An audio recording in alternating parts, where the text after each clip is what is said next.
So I did bookbinding with Edwin Heim at the time, but also conservation with Henrik Röhrig. At the time, I didn't know which one of them I was going to choose. So I did a bit of both, and about halfway through the year, I started wondering about what I was going to do after. Right. Yeah. So that's an important question. Pardon? That's an important question. Yeah. Yeah, sure. And so what I did is I started asking all the students who were professionals if they had a job for me, and most people said no, until one person did say yes. So that was Claudia Flade from Göttingen, Germany, and she said, "Yeah, sure, yeah." And I have that's, by the way, an important lesson, because you shouldn't be afraid to ask people about apprenticeships and all this sort of things, because sometimes some at some moment some person will answer you yes, and you will find you even closer to your dream job and your I don't know the thing you want to do. No, for sure. I mean, it's not easy to find jobs and to find apprentices and internships, but it's possible. It's possible. You just have to come. You have to be at the right time in the right place, and the way to do that is to just go for it. So So Claudia Flade, Göttingen, Germany. So that's where that's what I did afterwards, and I spent 2 years there. And that was a lovely little bindery with I was the only formal employee. There were 2 other apprentices, but I was the only guy who was actually on payroll. So we're doing everything. It was one of these small binderies that does a bit of everything. So there was conservation, repairs. There were menu jobs. There were one-off binding jobs, small edition jobs. I learned. I feel like I learned so much. I mean, I learned in Ascona, in a formal education. Of course, I learned how to work precisely and how to have an eye for every single detail. But in the practice, you learn speed. You learn speed, and so one of the things that was really a shock for me is when I got something to do with leather, and I'd been taught to previously to use paste for leather, or maybe paste with a little bit of PVA, and so I said to my boss, can I go cook some paste? And she said, What are you talking about? Paste? Yeah. No. We're using PVA for that. I was a bit shocked, a bit horrified, but it works. It works out. But also, I was inspired by the German students that I saw in Ascona, because in Germany they have this program which I can't remember the name of, but basically after an apprentice finishes his apprenticeship, they can go on a journey. Yeah, it's called a journeyman or something. Yeah, and they wear these funny clothes and they don't have showers for weeks. Yeah, that's a great tradition, and I've seen several articles about this tradition, and it's beautiful. Not the thing about showers, but no, of course not. That was a joke. But they go from city to city and knock on binders' doors, and I think the host has an obligation to take them in. It's they can't you can't turn them down. Even if they smell really bad. No, but I thought that was such a great way to gather a lot of experience, and I thought I'm going to do that, but I'm not going to do it national, I'm going to do it international. Yeah, that's interesting how medieval guild traditions survive in modern society in 21st century, because it's definitely something that comes from old ages. Yeah, for sure. Yeah. So London, I worked for Shepherd's Bookbinders for 3 years, and then for Bookworks for maybe a year or something. I'm not quite sure. But I worked only part-time for Bookworks because that's the moment where I started building my own business. Yeah. Yeah, and I met Kike at some point in London, no, I met her somewhere else, but I will spare you the details of my relationship with Kike.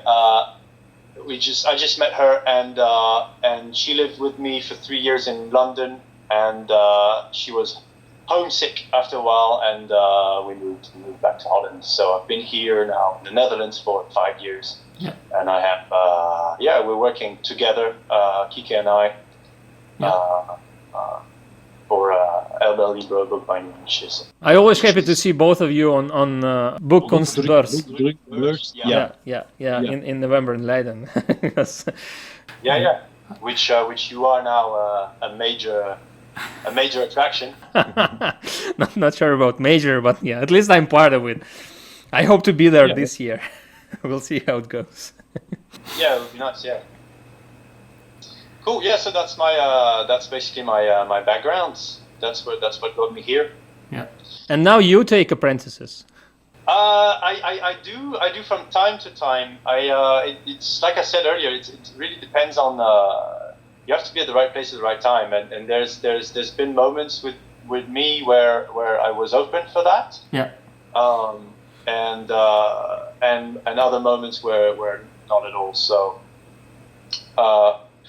At the moment I'm not really looking for anyone. Not that I'm saying that you are always taking apprentices. I mean that's from time to time you do that. Yeah, I do. It depends really. Yeah, it depends on what frame of mind I'm in and what project I'm doing. And yeah, I have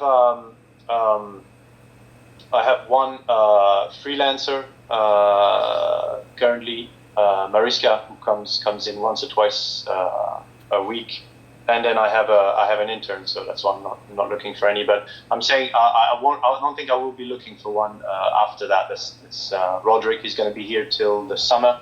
Yeah. He's here 2 days a week, and either he'll be working for me on a freelance basis, or I'll look for other freelancers. That's where I'm at the moment. But again, this for me it changes all the time. I might change my mind in 6 months. Hey, actually, it would be cool to have somebody have an intern, and so we'll see. Yeah. Okay. So yeah, thanks a lot for the story. I'm sure it should be inspiring for many people, because it's good to know that you can start with you had a great chance with your education, but in the first place you started with no tools and no knowledge of bookbinding, and it was absolutely new for you. So everyone can do that. And by the way, I started without any proper education. I've been making books for 7 years, I guess, before I first went to study to a school. And so I've been self-taught person from the beginning, and you can learn a lot of things from books and from YouTube. So yeah. If you want to start making books, just do it. Yeah, for sure. And the other thing that's also true is once you have a formal education, you can figure out new things yourself. Yeah, I do that all the time. I mean, there's very little that I actually, even with regular stuff, like I feel that there's very little that I do the way I was taught years ago.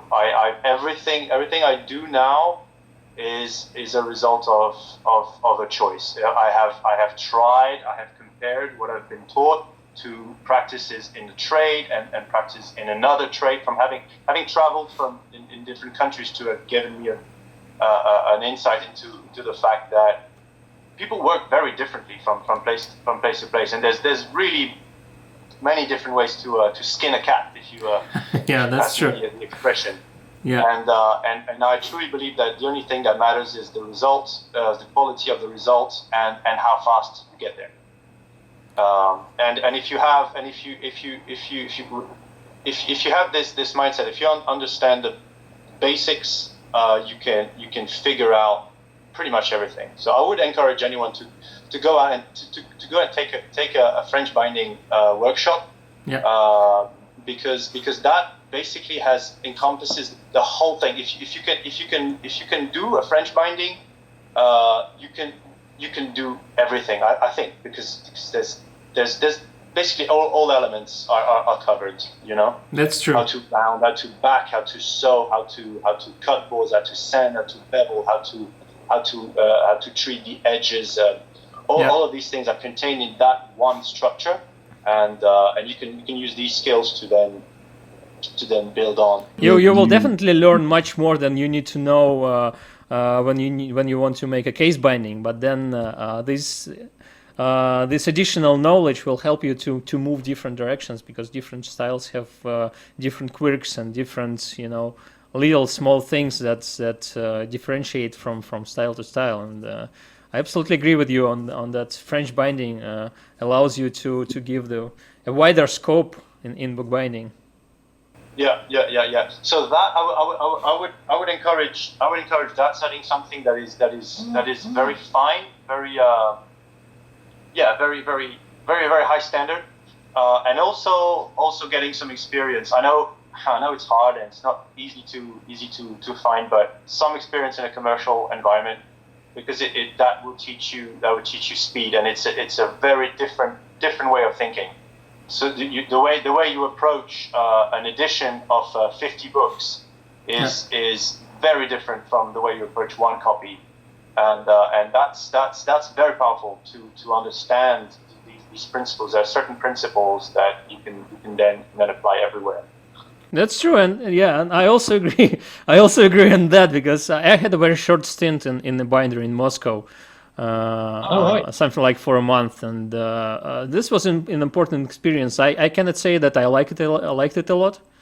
I cannot say I like the style of the operations. I mean, it's not wrong style. It just wasn't something I want to be involved with, because I cannot. I hate routines, so I need to switch operations all the time, and that's just me. But this was an important experience, and it really shows you how the different styles of operation are working for bookbinders, and that's really important to know. Yeah. What were they specialized in? What were they doing? They were doing some quite expensive fine bindings, and they were rebinding editions. So yeah, it was a quite expensive binder. Oh really? Okay. Yeah.